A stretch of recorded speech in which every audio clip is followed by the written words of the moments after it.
ನಮಸ್ಕಾರ ಸ್ನೇಹಿತರೆ, ಎಲ್ರಿಗೂ ಮೈ ಲಿಟಲ್ ವರ್ಡ್ ಕನ್ನಡಕ್ಕೆ ಸ್ವಾಗತ.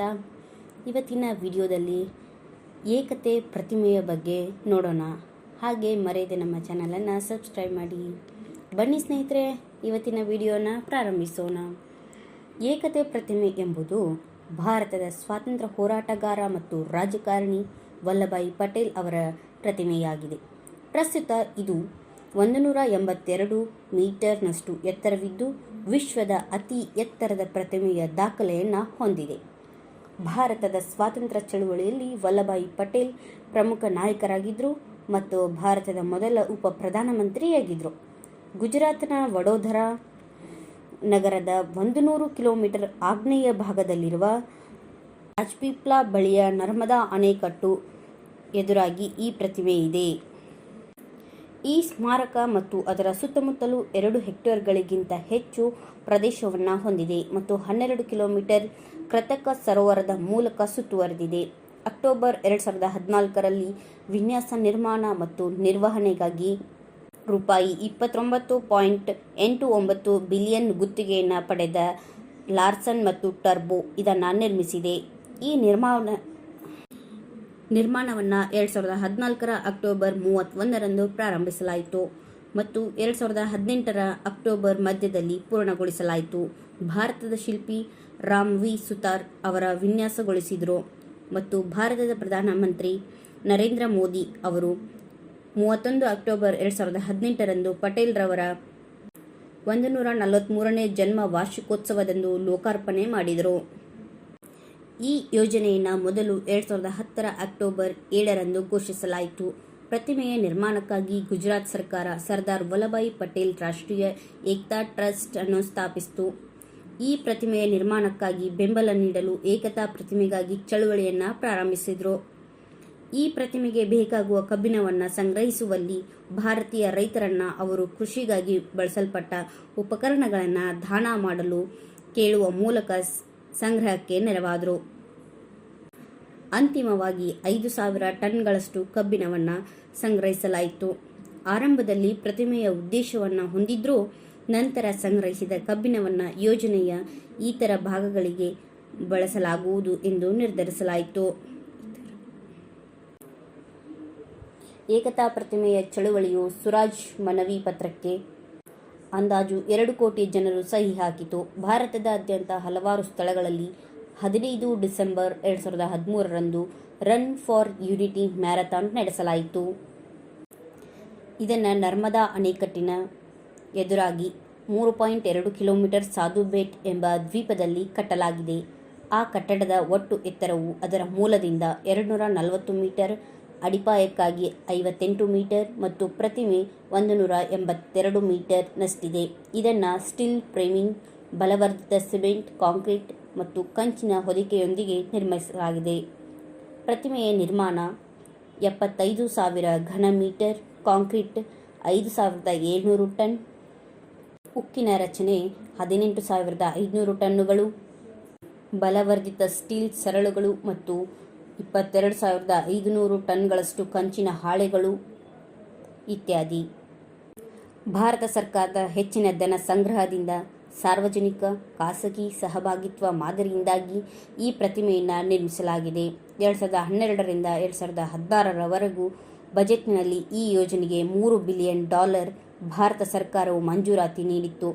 2014-15ರ ಯೂನಿಯನ್ ಬಜೆಟ್ನಲ್ಲಿ ಪ್ರತಿಮೆಯ ನಿರ್ಮಾಣಕ್ಕಾಗಿ ರೂಪಾಯಿ 2 ಬಿಲಿಯನ್ನನ್ನು ಮೀಸಲಿಡಲಾಯಿತು.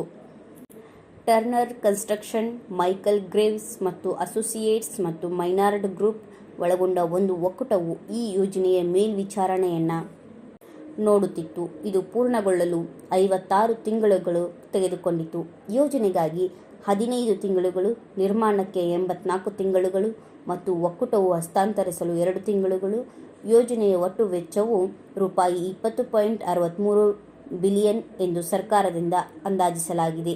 ಮೊದಲ ಹಂತದ ಟೆಂಡರ್ ಬಿಡ್ಗಳನ್ನು ಅಕ್ಟೋಬರ್ 2013ರಲ್ಲಿ ಆಹ್ವಾನಿಸಿ ನವೆಂಬರ್ 2013ರಲ್ಲಿ ಕೊನೆಗೊಳಿಸಲಾಯಿತು. ಗುಜರಾತ್ ಮುಖ್ಯಮಂತ್ರಿಯಾಗಿದ್ದ ನರೇಂದ್ರ ಮೋದಿ 31 ಅಕ್ಟೋಬರ್ 2013ರಂದು ವಲ್ಲಭಾಯಿ ಪಟೇಲ್ ಅವರ 138ನೇ ಜನ್ಮದಿನದ ವಾರ್ಷಿಕೋತ್ಸವದಿಂದ ಪ್ರತಿಷ್ಠಾಪನದ ಅಡಿಪಾಯ ಹಾಕಿದರು. ಭಾರತೀಯ ಮೂಲಸೌಕರ್ಯ ಕಂಪನಿ ಲಾರ್ಸೆನ್ ಮತ್ತು ಟರ್ಬೋ 27 ಅಕ್ಟೋಬರ್ 2014ರಂದು ರೂಪಾಯಿ 29.89 ಕೋಟಿಗಳನ್ನು ವಿನ್ಯಾಸ, ನಿರ್ಮಾಣ ಮತ್ತು ನಿರ್ವಹಣೆಗಾಗಿ ಒಪ್ಪಂದವನ್ನು ಸ್ವೀಕರಿಸಿತು. ಅವರು 31 ಅಕ್ಟೋಬರ್ 2014ರಂದು ನಿರ್ಮಾಣ ಆರಂಭಿಸಿದರು. ಪ್ರಥಮ ಹಂತದಲ್ಲಿ ರೂಪಾಯಿ 13.47 ಬಿಲಿಯನ್ ಮುಖ್ಯ ಪ್ರತಿಮೆ, ರೂಪಾಯಿ 2.35 ಬಿಲಿಯನ್ ಪ್ರದರ್ಶನ, ಸಭಾಂಗಣ ಮತ್ತು ಸಂಪರ್ಕ ಕೇಂದ್ರಕ್ಕಾಗಿ ರೂಪಾಯಿ 830 ಮಿಲಿಯನ್ ಸ್ಮಾರಕವನ್ನು ಸಂಪರ್ಕಿಸುವ ಸೇತುವೆಗಾಗಿ ಮತ್ತು ಪೂರ್ಣಗೊಂಡ ನಂತರ 15 ವರ್ಷಗಳ ಕಾಲ ನಿರ್ಮಾಣದ ನಿರ್ವಹಣೆಗಾಗಿ ರೂಪಾಯಿ 6.57 ಕೋಟಿ ಮೀಸಲಾಗಿತ್ತು. ಡಿಜಿಟಲ್ ಮೀಡಿಯಾ ಔಟ್ರೀಚ್ ಪ್ರೋಗ್ರಾಮನ್ನು ಆಕ್ಸೆಂಚರ್ ಒದಗಿಸಿತ್ತು. ಸ್ಮಾರಕವನ್ನು ರಾಮ್ ವಿ ಸುತಾರ್ ವಿನ್ಯಾಸಗೊಳಿಸಿದರು. ಈ ಪ್ರತಿಮೆಯು 33 ತಿಂಗಳುಗಳಲ್ಲಿ ಪೂರ್ಣಗೊಂಡಿತು. ಇದಕ್ಕೆ 2013ರಲ್ಲಿ ಅಡಿಪಾಯ ಹಾಕಲಾಯಿತು. 2018ರ ಮಧ್ಯದಲ್ಲಿ ನಿರ್ಮಾಣ ಪೂರ್ಣಗೊಂಡಿತು. ಹಾಗೆ ಪ್ರಧಾನಮಂತ್ರಿ ನರೇಂದ್ರ ಮೋದಿ ನೇತೃತ್ವದಲ್ಲಿ 31 ಅಕ್ಟೋಬರ್ 2018ರಂದು ಉದ್ಘಾಟನಾ ಸಮಾರಂಭವನ್ನು ಆಯೋಜಿಸಲಾಯಿತು. ಈ ಪ್ರತಿಮೆಯನ್ನು ಭಾರತೀಯ ಇಂಜಿನಿಯರಿಂಗ್ ಕೌಶಲ್ಯಗಳಿಗೆ ಗೌರವವಾಗಿ ಸಲ್ಲಿಕೆಯಾಗಿದೆ. ಪ್ರವಾಸೋದ್ಯಮದ ಮೂಲಭೂತ ಸೌಕರ್ಯಗಳ ಅಭಿವೃದ್ಧಿಗಾಗಿ ಪ್ರತಿಮೆಯ ಸುತ್ತಲಿನ ಭೂ ಸ್ವಾಧೀನವನ್ನು ಮಾಡಿದ್ದಕ್ಕಾಗಿ ಸ್ಥಳೀಯ ಜನರು ವಿರೋಧಿಸಿದರು. ಸಾಧು ಬೆಟ್ ಅನ್ನು ಮೂಲತಃ ವರತಾ ಭಾವಾ ಟೆಕ್ರಿ ಎಂದು ಕರೆಯಲಾಗುತ್ತಿತ್ತು. ಸ್ಥಳೀಯ ದೇವತೆಯ ಹೆಸರನ್ನು ಇಡಲಾಗಿತ್ತು. ಅದು ಧಾರ್ಮಿಕ ಪ್ರಾಮುಖ್ಯತೆಯ ತಾಣವಾಗಿತ್ತೆಂದು ಜನರು ಆರೋಪ ಮಾಡಿದರು. ಪರಿಸರ ಸಚಿವಾಲಯದ ಅನುಮತಿ ಇಲ್ಲದೆ ಯೋಜನಾ ಕಾರ್ಯಗತಗೊಳಿಸುವಿಕೆಯನ್ನು ಪ್ರಾರಂಭಿಸಿದ್ರು ಎಂದು ಕೆಲವು ಪರಿಸರ ಕಾರ್ಯಕರ್ತರು ಕೇಂದ್ರ ಸರ್ಕಾರಕ್ಕೆ ಪತ್ರವನ್ನು ಬರೆದಿದ್ದಾರೆ. ಕೆವಡಿಯಾ, ಕೋತಿ, ವಗೋಡಿಯಾ, ಲಿಂಬಿದಿ, ನವಗಾಂವ್ ಮತ್ತು ಗೋರಾಗ್ರಾಮ್ಗಳ ಜನರ ಪ್ರತಿಮೆಯ ನಿರ್ಮಾಣವನ್ನು ವಿರೋಧಿಸಿದರು. ಅಣೆಕಟ್ಟು ನಿರ್ಮಾಣಕ್ಕಾಗಿ ಸ್ವಾಧೀನಪಡಿಸಿಕೊಂಡಿರುವ 375 ಹೆಕ್ಟೇರ್ ಭೂಮಿ ಹಕ್ಕುಗಳ ವಿತರಣೆ ಮತ್ತು ಗರುಡೇಶ್ವರ ತಾಲೂಕು ರಚನೆಗೆ ಬೇಡಿಕೆಯನ್ನಿಟ್ಟರು. ಅವರು ಕೆವಾಡಿಯಾ ಏರಿಯಾ ಅಭಿವೃದ್ಧಿ ಪ್ರಾಧಿಕಾರ ಮತ್ತು ಗರುಡೇಶ್ವರ ವೀರ್ ಕಮ್ ಕಾಸ್ವೆ ಯೋಜನೆಯ ನಿರ್ಮಾಣವನ್ನು ವಿರೋಧಿಸಿದರು. ಗುಜರಾತಿನ ಸರ್ಕಾರವು ಅವರ ಬೇಡಿಕೆಗಳನ್ನು ಒಪ್ಪಿಕೊಂಡಿತು. 2014-15ರ ಕೇಂದ್ರ ಬಜೆಟ್ನಲ್ಲಿ ಪ್ರತಿಮೆಗೆ $2 ಬಿಲಿಯನ್ ಹಂಚಿಕೆಯಾದಾಗ ಮಹಿಳಾ ಸುರಕ್ಷತೆ, ಶಿಕ್ಷಣ ಮತ್ತು ಕೃಷಿ ಯೋಜನೆಗಳಂತಹ ಇತರ ಆದ್ಯತೆಗಳ ಮೇಲೆ ಪ್ರತಿಮೆಯ ವೆಚ್ಚವನ್ನು ಭರಿಸಬಹುದಿತ್ತು ಎಂದು ಹಲವಾರು ಜನರು ಮತ್ತು ರಾಜಕೀಯ ಪಕ್ಷಗಳು ಟೀಕಿಸಿದ್ದವು. ಲಾರ್ಸೆನ್ ಮತ್ತು ಟರ್ಬೋ ಕಂಪನಿ ಟಿರ್ಕ್ಯೂ ಆರ್ಡ್ ಫ್ರೌಡಿ ಜೊತೆ ಒಪ್ಪಂದ ಮಾಡಿಕೊಂಡಿತ್ತು. ಚೀನಾದ ನಾನ್ಚಂಗ್ ಮೂಲದ ಜಿಯಾಂಗ್ಸಿ ಟೋಕಿನ್ ಕಂಪನಿಯ ಅಂಗಸಂಸ್ಥೆ ಪ್ರತಿಮೆಯ ಕಂಚಿನ ಗಡಿಯಾರಕ್ಕಾಗಿ ಗುಜರಾತ್ ಶಾಸನ ಸಭೆಯಲ್ಲಿ ವಿರೋಧ ಪಕ್ಷವಾದ ಭಾರತೀಯ ರಾಷ್ಟ್ರೀಯ ಕಾಂಗ್ರೆಸ್ನಿಂದ ಟೀಕೆಗೊಳಗಾಯಿತು. ಯೋಜನೆಯ ಒಟ್ಟು ಮೌಲ್ಯದ 9% ಚೀನಾದಿಂದ ಬರುತ್ತದೆ ಎಂದು ಸ್ವರಾಜ್ ಮಾಘ್ ನಂತರದಲ್ಲಿ ಸ್ಪಷ್ಟಪಡಿಸಿತು. ಇಷ್ಟು ಏಕತೆ ಪ್ರತಿಮೆಯ ಬಗ್ಗೆ ತಿಳಿಸಿಕೊಟ್ಟಿದ್ದೀನಿ. ಹಾಗೆ ಲೈಕ್ ಆ್ಯಂಡ್ ಶೇರ್ ಮಾಡುವುದನ್ನು ಮರೆಯಬೇಡಿ. ಧನ್ಯವಾದಗಳು ಸ್ನೇಹಿತರೆ.